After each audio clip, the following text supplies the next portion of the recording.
አውሮፓ የብዙዎችን የተሻለ ህይወት መገንቢያ ምድር። አሁን ላይ ወደዚህ ምድር ለመድረስ አዲሱ በር ተብሎ የሚጠሩ አልቤኒያና ሰርቢያ የብዙዎች መነጋገሪያ ሆነዋል። ብዙዎች ወጣቶች ለራሳቸውና ለቤተሰቦቻቸው የተሻለ ህይወት ለመፍጠር ሲሉ ይህን መንገድ እየመረጡ ነው። ዛሬ በእነዚህ ሀገራት በኩል ያለውን ጉዞ ምን ይመስላል፣ ያሉትን እድሎች፣ ሊገጥሟችሁ የሚችሉ ፈተናዎችንና ጉዞአችሁን ስኬታማ ለማድረግ ማወቅ ያለባችሁን ወሳኝ መረጃዎች በዝርዝር እንመለከታለን።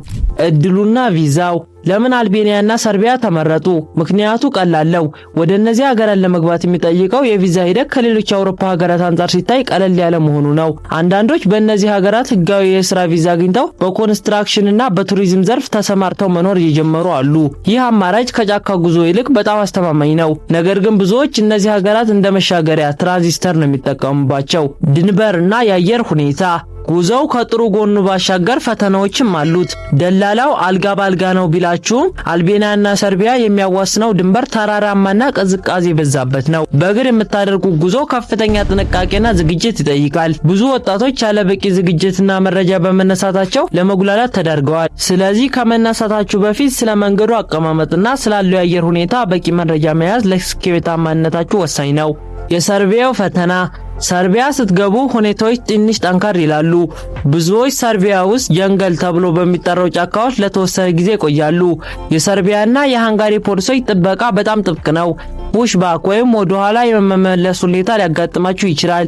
ይህ ሲሆን ተስፋ መቁረጥ ሳይሆን ሁኔታዎችን በብልሃት ማለፍ ይጠይቃል።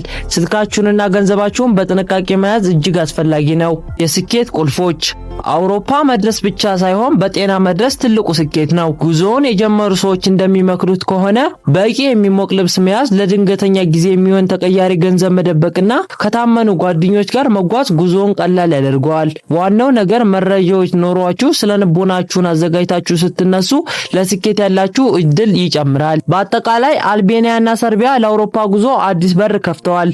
ይህ በር ለተዘጋጀበት ስኬት፣ ላልተዘጋጀበት ደግሞ ትምህርት ነው። እኛም ይህን ቪዲዮ ያቀረብነው በቂ መረጃ ኖሯችሁ በብልሃት እንድትጓዙ ለማገዝ ነው።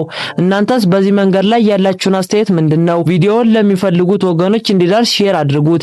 ስለተከታተላችሁን እናመሰግናለን።